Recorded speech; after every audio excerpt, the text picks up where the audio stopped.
नमस्ते एस्पिरेंट्स और आप सबका बहुत बहुत स्वागत है। आज हम दिन के सबसे इंपॉर्टेंट करंट अफेयर्स को सिर्फ कवर नहीं करेंगे बल्कि उन्हें एग्जाम के सिलेबस से जोड़कर बिल्कुल आसान भाषा में समझेंगे ताकि आपकी तैयारी एकदम सॉलिड हो। चलिए शुरुआत करते हैं इस बहुत ही पावरफुल कोट से। कॉम्पिटिटिव एग्जाम्स की इस दुनिया में ना ये लाइन एकदम सच बैठती है। जरूरी नहीं कि आप सबसे स्मार्ट हों, लेकिन अगर आप सबसे ज्यादा प्रिपेयर्ड हैं तो जीत आपकी ही होगी। कंसिस्टेंसी और सही स्ट्रैटेजी, बस यही दो चीजें हैं जो आपको अपनी मंजिल तक ले जाएंगी। तो इसी स्पिरिट के साथ आइए तैयार हो जाते हैं। आज हम दिन के उन सभी इश्यूज को डीकोड करेंगे जहां से सीधे प्रीलिम्स या मेंस में सवाल बनने का पूरा पूरा चांस है। ओके, तो शुरू करते हैं हमारे पहले टॉपिक से जो सीधा गवर्नेंस से जुड़ता है। भारत सरकार ने अपनी वीज़ा पॉलिसी में काफ़ी बड़ा बदलाव किया है और इसका असर सिर्फ ट्रैवल पर नहीं बल्कि देश की इकोनॉमी और इंटरनेशनल रिलेशंस यानी जीएस पेपर 2 और 3 दोनों पर पड़ेगा। समझते हैं ये है क्या। तो सबसे पहले ये ई वीज़ा होता क्या है। देखिए, ये एक तरह का इलेक्ट्रॉनिक ट्रैवल ऑथराइजेशन है। मतलब विदेशी नागरिक घर बैठे बैठे ऑनलाइन वीज़ा के लिए अप्लाई कर सकते हैं। कोई भाग दौड़ नहीं, पासपोर्ट कहीं भेजने का झंझट नहीं। अब आई है इसमें एक नई अपडेट। भारत ने 14 और सी पोर्ट्स यानी समुद्री बंदरगाहों पर यह सुविधा शुरू कर दी है। इससे अब देश में टोटल 37 ऐसे सी बेस्ड चेक पॉइंट्स हो गए हैं जहां से ई वीजा होल्डर्स एंटर कर सकते हैं। अब आते हैं सबसे इंपॉर्टेंट सवाल पर। आखिर ये एक्सपेंशन किया क्यों जा रहा है, इसके पीछे की स्ट्रैटेजी क्या है।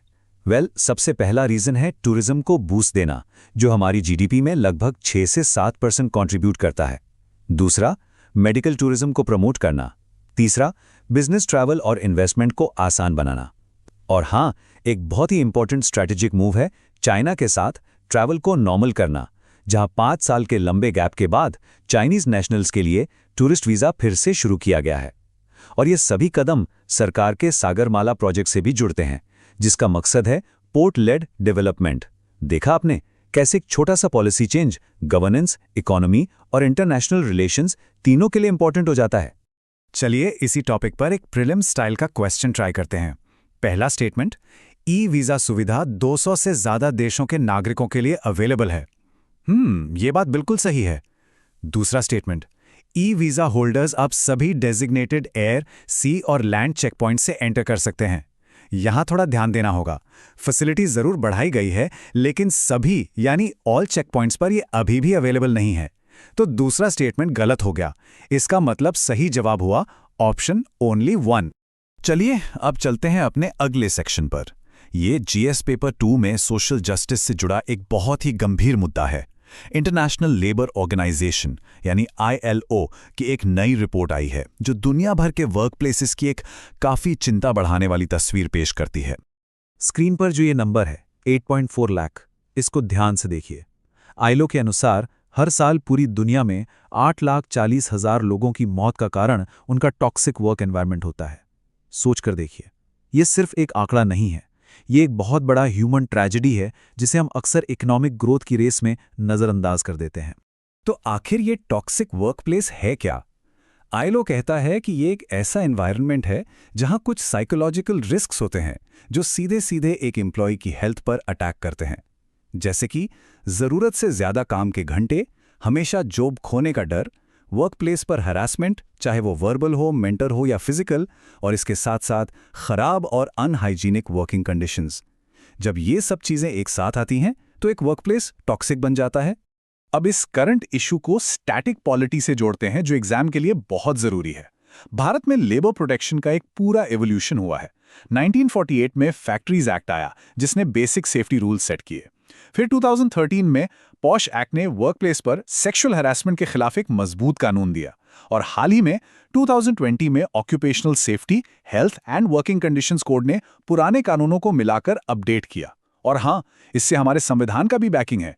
DSP यानी directive principles of state policy के आर्टिकल्स 41, 42 और 43 स्टेट को निर्देश देते हैं कि वो वर्कर्स के लिए जस्ट एंड ह्यूमन कंडीशन सुनिश्चित करें। इस टॉपिक पर एक मेंस का सवाल सोचिए। सवाल कहता है कि एक प्रोडक्टिव वर्कफोर्स इकोनॉमिक ग्रोथ के लिए जरूरी है, लेकिन वर्कर्स की भलाई से समझौता नहीं किया जा सकता। ILO की रिपोर्ट को देखते हुए भारत में और बेहतर सुरक्षित काम का माहौल बनाने के लिए क्या लेजिस्लेटिव और पॉलिसी लेवल पर कदम उठाने की जरूरत है?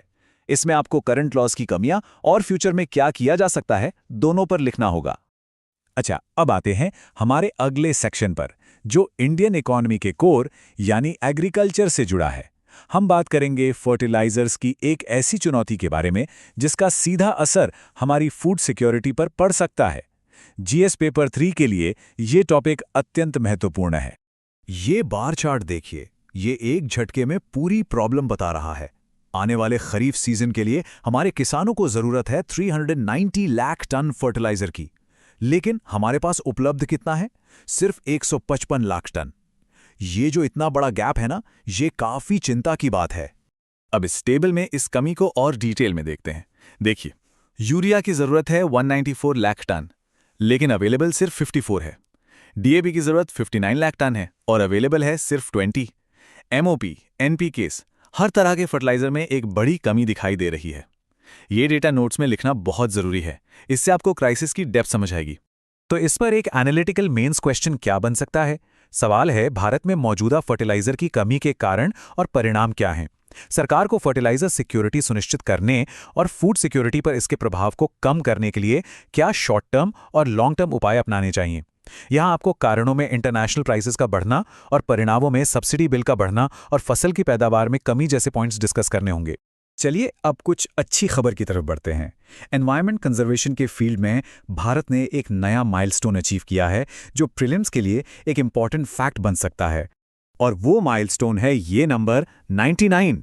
जी हां, भारत में अब कुल 99 रामसर साइट्स हो गई हैं। जो नई साइट इसमें शामिल हुई है वो है उत्तर प्रदेश की शिख झील बर्ड सैंक्चुरी। ये हमारे लिए एक नेशनल अचीवमेंट है, जो पर्यावरण संरक्षण के लिए हमारी कमिटमेंट को दिखाता है। तो इससे पहले कि आगे बढ़ें, ये समझना जरूरी है कि आखिर ये रामसर साइट होती क्या है। देखिए, ये एक ऐसी वेटलैंड यानी आर्द्र भूमि होती है जिसे इंटरनेशनल इंपॉर्टेंस का दर्जा दिया जाता है। ये दर्जा मिलता है रामसर कन्वेंशन के तहत, जो कि 1971 में ईरान के रामसर शहर में साइन हुई एक इंटरनेशनल ट्रीटी है। और इसका मकसद है दुनिया भर की वेटलैंड्स को बचाना और उनका अक्लमंदी से इस्तेमाल करना।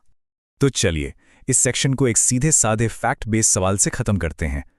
हाल ही में डेजिग्नेट की गई शिख झील रामसर साइट किस भारतीय राज्य में स्थित है? जैसा कि हमने अभी डिस्कस किया, इसका सही जवाब है बी, उत्तर प्रदेश।